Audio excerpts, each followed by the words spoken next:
ছিলেন রাজমিস্ত্রি কমিরুল ভাই। তার কাছে আমরা তার সাথে দেখা করতে চলে এসেছি মাগুরা 250 সদর সদর হাসপাতালে। দর্শক যারা যারা আমাদের এই লাইভটা দেখছেন, লাইভটা শেয়ার করবেন।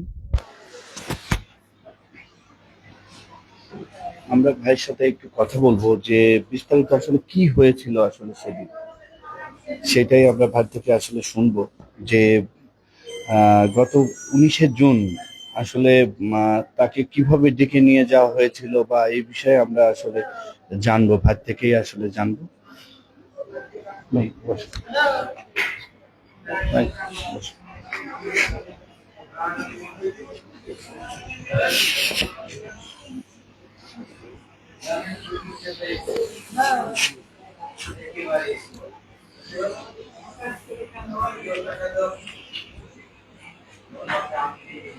বসো। আসলে কি হয়েছিল ওই দিন? ভাই, বসো। কি হয়েছিল একটু আমাদেরকে একটু বলেন তো, যে ওই দিন কি ঘটনা ঘটেছে? আমি কবিরুল ইসলাম, আমার বাড়ি মোহাম্মদপুর থানা, বিনোদপুর ইউনিয়ন, নারায়ণপুর গ্রাম। আমি রাড়িখালি বাজারে যে বাজার করতে যাচ্ছিলাম। বাজার করে ফিরে আসতেছি, অনুমান তখন দুপুর 1টা বাজে। ওই টাইমে বাড়ির দিকে আসতেছি। আসলে পথের মাঝে আব্দুল্লাহ নামের একটি ছেলে, এই যে তার ঘাড়ে একটি কুদাল, হাতে একটি কাশি আর একটি দা নিয়ে সে দাঁড়ায় দিয়েছে। দাঁড়ায় থেকে আমারে বলে যে, ভাই, আমি একটা বাঁশ কাটছি, তা বাঁশ বাগানতে বের করতে পারতেছি না, তো বেশ তুমি একটু আসো, দিয়ে এসে একটু আমার সাথে টান দিয়ে বের করে দিও। আমি বললাম, না, আমি এখন যাবো না, আমার এখন সময় নাই, আমার বাড়ি যেতে হবে। তা সে গাই বারবার বলার কারণে আমি গেলাম। পরে আমি গেছি, আমি যাওয়ার পরে দেখি যে ওই বাঁশ বাগানে ওই বাঁশের নিচে যায়, ও আমার সামনে যায় বইছে। বসার পরে আমার বলতেছে যে, বয়। আমি বললাম, বা বসবো না, তুই কোন গাছ কাটবি, কোনটা কাটছিস বের কর। এগুলো না বয়। আমি তারপরে এই সেই কথা বললাম। জায়গাটা একটু আমাদেরকে একটু বলেন তো, মানে সে সেই এলাকার নাম কি বা এলাকা কোন জায়গা? এলাকাটা হচ্ছে যে আমাদের গ্রামের, আমার বাড়ি নারায়ণপুর, আর ওদের বাড়ি রাড়িখালি গ্রাম। একদম পাশাপাশি একটা বাড়ি, এই বাড়ি আর ওই বাড়ি, এই বাড়ি নারায়ণপুর গ্রাম, ওই বাড়ি রাড়িখালি, এরকম একদম পাশাপাশি এলাকায়, পাশাপাশি জায়গায়। তো তারপরে ও আমার সামনে বসলো। বসার পরে ও একলা একলা আবার উঠে গেছে। উঠে যায় ও আমার পিছনে চলে গেছে। পিছনে যায় ও ওর গলার থেকে গামছা পাক দিয়ে আমার গলায় পেঁচ দিয়ে টান দিয়ে ধরছে। ধরার পরে দেখি যে ওর স্বাস্থ্য ভাই পিকুল, তারপরে কুটিমণি, তারপরে এরশাদ, মুখাজ্জেল, এরা 4-5 জন চলে আসছে। চলে এসে আমার মুখ গামছা দিয়ে, কেউ মুখ ধরছে, কেউ গলায় গামছা পেঁচ দিয়ে উঁচা করে ধরে রাখছে। আমি খুব চেষ্টা করছি ছোটাছুটির জন্য, কোনোভাবে আমি ছুটতে পারতেছি না। আমার যখন নিঃশ্বাস একদম চলে এসছে, আমার আর গায়ে একটু বলো না, আমি নিচে পড়ে যাচ্ছে। আমি যখন বুঝতে পারতেছি যে আমি আরে ওরা মারে ফেলতেছে, তখন আর মুখ দিয়েও কথা বেরোচ্ছে না, কোনো কথা বেরোচ্ছে না। তারপরে ওরা হয়তো মনে করছে যে ওই সময় আমার জ্ঞান জ্ঞান আর নাই, আমি আর কিছু বুঝতে পারি নাই, আর কিছু বুঝতে পারি নাই। তখন আমি জানতে পারছি আর কি, ওইখানের যে ছেলেটা বা যারা আমারে উদ্ধার করছিল, সেই ছেলেটা বললো আমারে যে ওই আব্দুল্লাহ আর ওর ভাই সহ ওরা আমারে ওইখান থেকে 10 হাত মতো দূরে নিয়ে কুড়াল দিয়ে কবর খোঁড়ার মতো খুঁড়িছে। কবর খুঁড়ে 2-3 হাত মতো গভীর করে খুঁড়ে আমারে উবুর করে ওই কবরের ভিতর ফেলাইছে। কবরের আসলে মানে যে জায়গাটাই, সেটা কি জঙ্গল ধরনের? জি, জি, জি, এটা জঙ্গল, ওইটা একটা বাগান, খুব বড় একটা বাগান। মানে ওইখানে মানুষ প্রয়োজন ছাড়া আর মানুষ যায় না আসলে। আসলে ওই বাগানের নামটা কি ছিল? ওই নাম, বাগানের নামটা তো বলতে পারবো না, বাঁশবাগান বলে নাম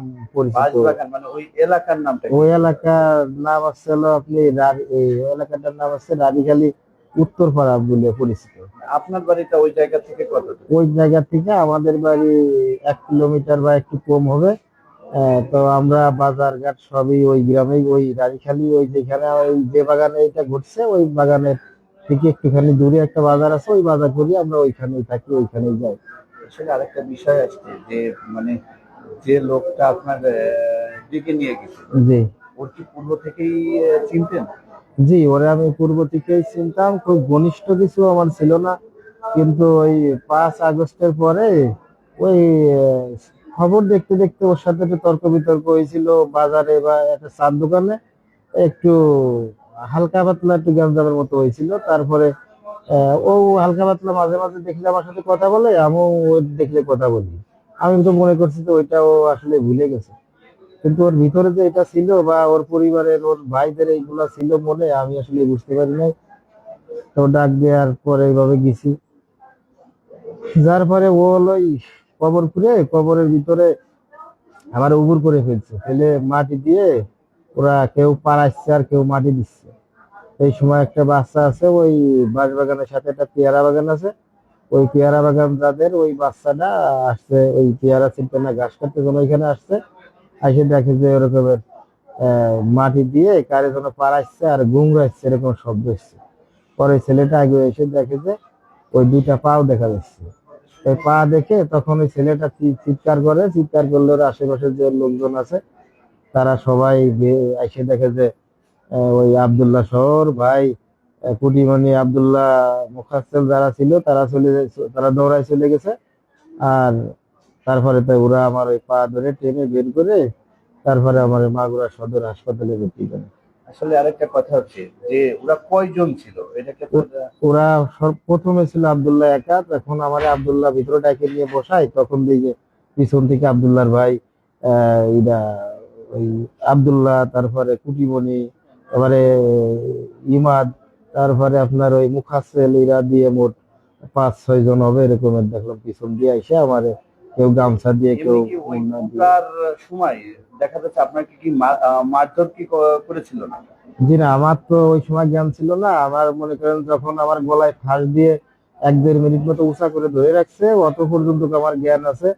শেষ পর্যন্ত এতটুকু জ্ঞান আছে যে আমার হাতে পায়ে আর বল নাই, আমার পা দুইটা মাটির সাথে মিশে যাচ্ছে, হাত মিশে যাচ্ছে। তখন আমার ভিতরে একটা কাজই করতেছে যে ওরা আমারে বাঁচতে দেবে না, ওরা আমারে মেরেই ফেলবে। আমার কাছে শুধু এরকমের একটু লাগতেছে, আর কিছুই মনে হচ্ছে না। আর আর একটা কথা হচ্ছে কি যে মারার সময় আপনাকে তারা কোনো কথা বলছিল না যে কোনো প্রসঙ্গ নিয়ে? তো দেখা যাচ্ছে আপনি যদি আজকে আল্লাহ না করুক মারা যাইতেন, জি। সেই ক্ষেত্রে তো একটা লোকের তো অনেক রকমের কথা হয় মারার সময়, মানে আসলে এরকম কি কোনো কথা বলছিল? জি, কথা বলছিল ওই আব্দুল্লাহ বলছিল আর আব্দুল্লাহর ভাই। লাস্ট কথাটা আসলে কি কি যে আমি এতটুকুই জানি যে আব্দুল্লাহ আর ওর ভাই যখন আমার গলা ধরে, যখন গলায় গামছাটা দেয়, তখন বলছিল যে তোর সারা জীবনের মতো তোরে চলাই দেব, যাতে আর জীবনে কোনো করতে না পারিস, কাজ করে খাতে না পারিস, সেই কাজ করে দেবো। জীবনে যাতে তুই মানুষের সাথে কথা না বলতে পারিস, সেই কাজ করে দেবো।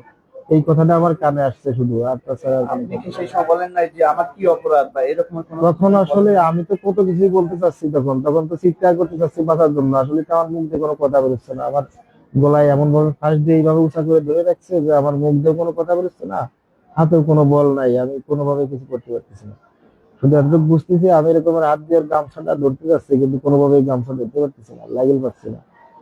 আর একজন আমার এই পা ওইভাবে পাড়ায় ধরে রাখছে, এই জন্য ঘুরতেও পারতেছে না।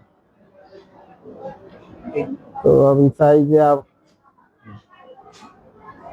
আপনি তো কথা বলে ভাই, একটু কথা বলেন, কথা বলে ভাই, আপনি একটু কথা বলেন, তারপরে ভাই একটু কথা ভাই। দর্শক, আমরা সদর হাসপাতাল থেকে আমরা সরাসরি যুক্ত হয়েছি। যারা যারা আমাদের লাইভে যুক্ত আছেন, আসলে অলৌকিকভাবে বেঁচে যাওয়ার, মানে একটা ছোট বাচ্চা ছিল সেই কারণে আসলে অলৌকিকভাবে বেঁচে গেছে তার প্রাণটি। তবে আমরা আরেকটু আপনাদেরকে আমরা জানাই যে তার যে চিকিৎসার জন্য আসলে আমরা যতটুকু কথা বলেছি যে এভাবে কথা বলছি যে তার চিকিৎসার ড্রাইভারের জন্য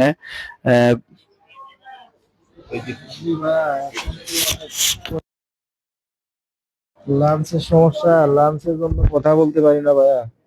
আর চোখে তো সবকিছু মিলাই আমি ট্রিটমেন্ট করাই দিচ্ছি, ঠিক আছে? জি ভাইয়া। বিএনপি ভারপ্রাপ্ত চেয়ারম্যান জনাব তারেক রহমান সাহেব সোশ্যাল মিডিয়াতে দেখেছেন জি ভাইয়া। এবং আপনার ট্রিটমেন্ট করা সম্পূর্ণ দায়িত্ব নিয়েছেন, ঠিক আছে? জি ভাইয়া, আর চোখের অবস্থা আমি তো কিছু দেখতে পাই না, হালকা ঝাপসা দেখতে পাই ঠিক ভাইয়া। আছে, আপনার চোখ সহ লাঞ্চের যে প্রবলেম হয়েছে, আপনাকে যে জ্যান্ত কবর দিছিল, সেটা সব মিলে সোশ্যাল মিডিয়ার মাধ্যমে দেখা হয়েছে। জি ভাইয়া। আমাদের দল বিএনপি আপনার দায়িত্ব নিয়েছে, ইনশাল্লাহ আপনার ট্রিটমেন্ট এখন থেকেই শুরু হয়ে যাবে, ঠিক আছে? জি ভাইয়া, আলহামদুলিল্লাহ ভাইয়া। আপনি কোনো চিন্তা করবেন না, আমাদের লোক তো এখানে আপনার কাছে রয়েছে। আপনার প্রয়োজনে আমরা ঢাকাতে নিয়ে আসবো তো, জি এবং ভাইয়া। প্রয়োজনীয় যত ব্যবস্থা করার দরকার সবই আমরা করবো। জি ঠিক আছে? জি ভাইয়া, আর আমারে আসলে যারা এই যে এই অবস্থা করছে ভাইয়া, এরা তো ওপেনে নাকি ঘুরে বেড়াচ্ছে, এদের কোনো আমরা পুলিশই প্রশাসনের সাথে ধরতেছে না। কথা বলবো। জি আপনার ভাইয়া। প্রশাসনিক যত সহযোগিতা আছে আমরা প্রশাসনের সাথে কথা বলে সেটাও সমাধান করার চেষ্টা করবো। জি ভাইয়া, জি ভাইয়া। ঠিক আছে, আসসালামু আলাইকুম। ওয়ালাইকুম আসসালাম।